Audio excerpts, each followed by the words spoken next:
በአገሪቱ ከሚገኙ 11 ዘመናዊ ቄራዎች ውስጥ የስጋ ደህንነትና ጥራት የማረጋገጥ ስራ የተሰራው በ3 ቄራዎች ውስጥ ብቻ መሆኑ ተገልጿል።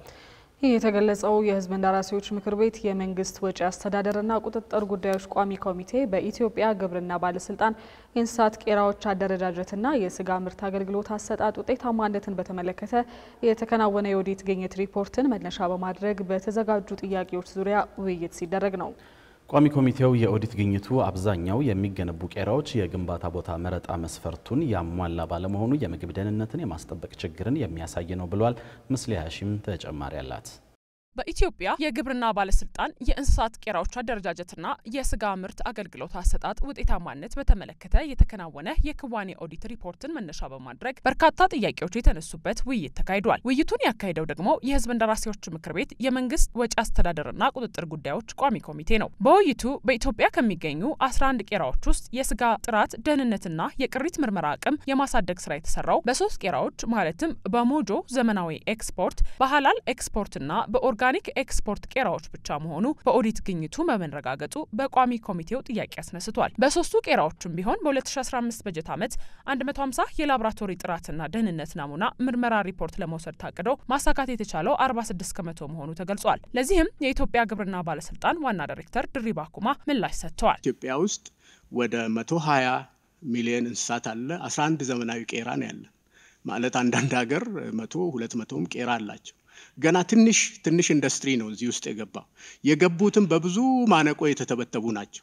ቀላል አይደለም። የእንስሳት አቅርቦቱ ቻሌንጂንግ ነው፣ ዋጋው ቻሌንጂንግ ነው፣ ጥራቱ ቻሌንጂንግ ነው። ከታች ጀምሮ እንስሳቱ ከተወለደበት ዝርያን ጨምሮ እየታየ እየተመዘገበ እየታወቀ ስለማይመጣ አንዳንድ ጊዜ የትሬሰቢሊቲ ስርዓቱ በደንብ መልክ ይዞ ስላልተቀመጠ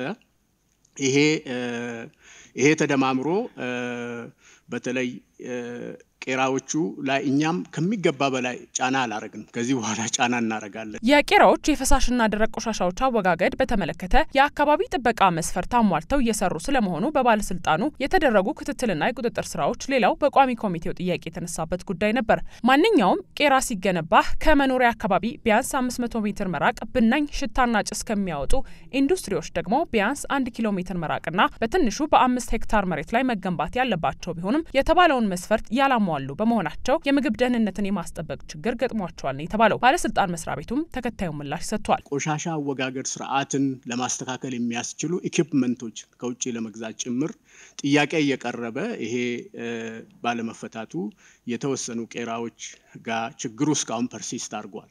አንዳንዴ ደግሞ ቦታዋ ትንሽ ስለሆነች ቄራው የተገነባበት ከስታንዳርድ በታች ስለሆነ ለቆሻሻ አወጋገድ ስርዓት ምቹ አይደለም። ምክንያቱም ቄራዎቹ የዛሬ 20 ዓመት አካባቢ ነው የተገነቡት። እንዲሁም በቄራዎች ውስጥ የንጽህና የምግብ ደህንነትና የሰራተኞች ደህንነት መርሆች እንዲተገበሩ መስፈርቶችን ማውጣት ብሎም የደህንነትና ጤንነት ኮሚቴ እንዲቋቋሙ ማድረግ በተመለከተ ክፍተት መኖሩ ተነስቷል። ምርመራ አድርገን የስጋ ምርቶች፣ የእንቁላል ምርቶች፣ የማር ምርቶች ምን አለ ውስጣቸው፣ ኮንተንታቸው ምን ይመስላል፣ ከሪሲጁ አንጻር ምን ይመስላል የሚለው አይተም ፊድባክ እየሰጠናቸው ልናጠናክራቸው የምንችል ስለሚመስለኝ በዚህ ላይ ብዙ አልሄድንም። የተወሰነ ስልጠናና የስራ ክፍላችንን የማሟላት ስራ አሟልተናል። የእንስሳት የአቅርቦት ሰንሰለት ችግር የሚያመጣው ተጽዕኖ ከቄራዎች ጋር ስለሚገናኝ የአቅርቦት ችግሩ እንዲፈታ የቅድመ እርድ ምርመራ በተገቢው መልኩ እንዲከናወን እንዲሁም ዘመናዊ ቄራዎችን በማደራጀት ጥራትና ደህንነታቸውን ጠብቀው እንዲሰሩ ከማድረግ አኳያ የተወሰዱ እርምጃዎች ስለመኖራቸውም ቋሚ ኮሚቴው ጠይቋል። አንዳንድ ቄራዎች ለምሳሌ ኦርጋኒክ ተዘግቶ ነበር። በጣም እንትኑ ዝቅ ያለ ስለሆነ ተዘግቶ ነበረ። አሮጌው ተዘግቶ ወደ አዲስ ቄራ እንዲገቡ አድርገናቸዋል። አሁን አዲስ ቄራ ውስጥ ስራ ተጀምሯል። ሁለተኛ የኤልፎራም ከባድ ችግር ነው የነበረው። እነሱም ኦዲት በዝርዝር ያመጣውን ይዘን እኔም ባለውበት ጭምር ባለሙያዎቹ ብቻ ሳይሆን እኔም ባለውበት 3 ወር ጊዜ ሰጥተናቸው የተወሰነ ነገር ለመቀየር ሞክረዋል።